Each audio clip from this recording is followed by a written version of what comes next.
শ্রীকৃষ্ণ বলেন, হে পার্থ, জল যতই পবিত্র হোক না কেন, তা যদি এক জায়গায় অনেক দিন জমে থাকে তবে তাতে শ্যাওলা ধরে যায় এবং তা বিষাক্ত হয়ে ওঠে। মানুষের মনটাও ঠিক তেমনই। যখন তুমি কোনো একটা অতীত বা ভবিষ্যতের চিন্তা নিয়ে সারাদিন মনের মধ্যে তোলপাড় করবে, তখন তুমি নিজের অজান্তেই একটা মানসিক কারাগার তৈরি করে ফেলবে।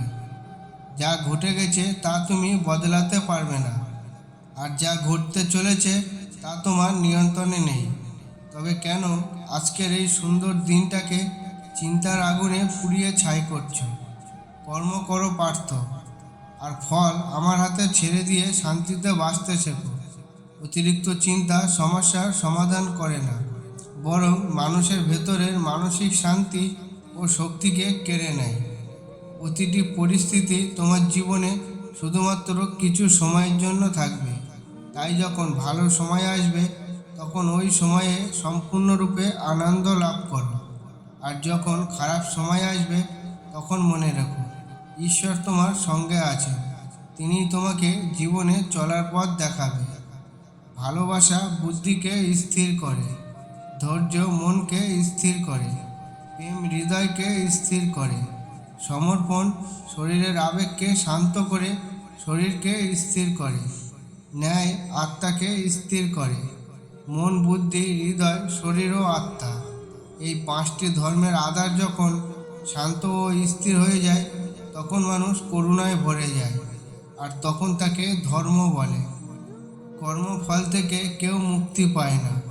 কর্ণের রথের চাকা মাটির গর্তে বসে গেলে তিনি রথের চাকা গর্ত থেকে তোলার জন্য রথ থেকে নিচে নেমে আসেন। তখন কর্ণ ছিলেন নিরস্ত্র। ভগবান শ্রীকৃষ্ণ সেই সময় অর্জুনকে আদেশ করলেন কর্ণকে হত্যা করতে। অর্জুন ভগবানের নির্দেশে একের পর এক বাণ নিক্ষেপ করেন। কর্ণ বাণের আঘাতে মাটিতে লুটিয়ে পড়েন। মৃত্যুর পূর্বে মাটিতে লুটিয়ে পড়ে কর্ণ ভগবান শ্রীকৃষ্ণের উদ্দেশ্যে প্রশ্ন করলেন, সত্যি তুমি কি ভগবান, করুণাময়? এই তোমার বিচার? একজন নিরস্ত্রকে হত্যা করার নির্দেশ দিয়েছেন? কর্ণের কথা শুনে শ্রীকৃষ্ণ মৃদু হেসে বললেন, চক্রব্যূহে নিরস্ত্র অর্জুন পুত্র অভিমন্যুকেও নৃশংসভাবেই হত্যা করা হয়েছিল, এবং তাদের মধ্যে তুমিও ছিলে। তখন তোমার এই ধর্মজ্ঞান কোথায় ছিল? অতএব এটাই তোমার কর্মফল। শ্রীকৃষ্ণ বলেছেন, মানুষের দুটো পা, দুটো হাত, দুটো কান আছে, অথবা জিহ্বা একটা কেন? জিহ্বাকে রক্ষা করার জন্য অসংখ্য দাঁতও আছে, কিন্তু জিহ্বা একটা, কারণ জিহ্বা দিয়ে বের হওয়া একটি সঠিক শব্দ তোমার জ্ঞানের পরিচয় দেবে। আবার এই জিহ্বা দিয়ে বের হওয়া একটি ভুল শব্দ তোমাকে নরকে টেনেও আনবে। অর্থাৎ শব্দ হলো ব্রহ্ম। শব্দের ব্যবহার ভেবে করো। সঠিক পথে থেকেও যখন দেখবে তোমার থেকে সবাই দূরে সরে যাচ্ছে, তোমার সাথে কথা বলা বন্ধ করে দিচ্ছে, তখন বুঝে নিও যে তুমি সঠিক কথাটা সঠিকভাবে বলতে শিখে গেছো। এতে যারা চলে যাচ্ছে তাদের যেতে দাও, কারণ তারা কখনো তোমার ছিল না।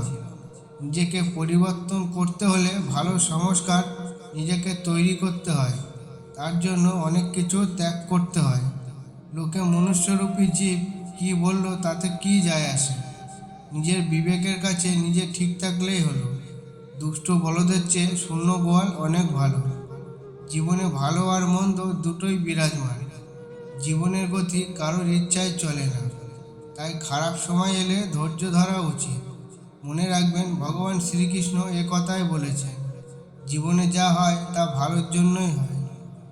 নিজেকে নিজের মতো করে তৈরি করো, অন্যের মতো নয়। তেমন হলে সৃষ্টিকর্তা সবাইকে একই বানাতেন। প্রত্যেককে তিনি আলাদা আলাদা গুণ দিয়েছেন, তাই নিজেকে অন্যের মতো তৈরি না করে নিজের সেই গুণটাকে প্রস্ফুটিত করো। কেউ তোমার চোখের জল লক্ষ্য করবে না, এবং কেউ তোমার দুঃখ যন্ত্রণা কখনোই অনুভব করবে না। কিন্তু তুমি একবার একটি ভুল করে দেখো, তোমার চোখে আঙুল তুলে তোমার ভুলটিকে দেখানোর মানুষের কখনো অভাব পাবে না। এই দুনিয়ায় যত প্রকার খেলা আছে সব কয়টি খেলো, তবু কারো অনুভূতি নিয়ে কখনো খেলো না, কারণ এটা এমন একটা অপরাধ যেটাকে ঈশ্বরও কখনো মাফ করেন না। একদিন নারদ শ্রীকৃষ্ণকে বলেন, প্রভু, এই দুনিয়ায় সবাই এত অসুখী কেন? শ্রীকৃষ্ণ বলেন, সুখ তো সবার জীবনে পর্যাপ্ত পরিমাণে থাকে, কিন্তু সবাই একে অন্যের সুখের হিংসাতে ভুগছে। একবার অসফল হলে যে মানুষ সম্পূর্ণরূপে হার মানে না, আবার একবারে সাফল্য পেয়ে যে মানুষ নিজেকে শ্রেষ্ঠ মনে করা থেকে বিরত থাকে, বাস্তবে সেই প্রকৃত মানুষ।